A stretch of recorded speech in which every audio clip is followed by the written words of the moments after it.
So ayun guys, for today's video, bago ang sakuna, tayo ay mag-vitamins muna dahil pag walang vitamins, wala tayong energy. At so ayun guys, ay tayo magsaksak ng saging dahil dry feeding tayo sa ating alagang baboy at tayo ay gagawa ng paraan para malakas silang kumain. Dahil minsan nasawa din sila sa pagkain na dry, kaya pinag-isipan ko na gawa ng paraan para malakas sila kumain at di sila magsasawa sa pagkain.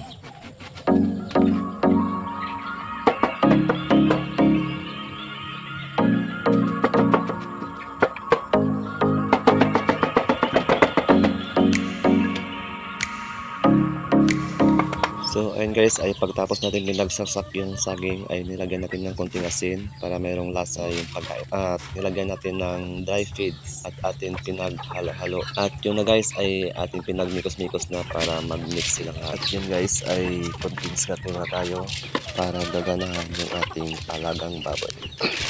So ayun guys ay ating pinikos-mikos na at ilagay natin sa balde para ikatan yung alaga natin manok.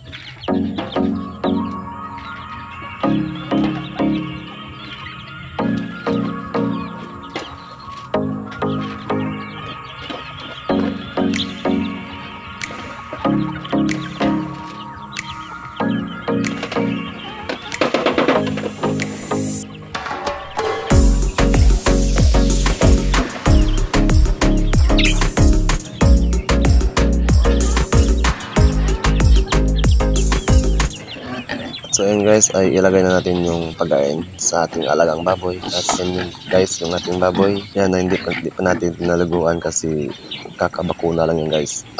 Tinurugan natin guys nung nakaraang araw at 3 days pa yun guys bago ating paliguan. At yun guys ay maraming salamat guys sa walang sawa sa pagsuporta sa akin.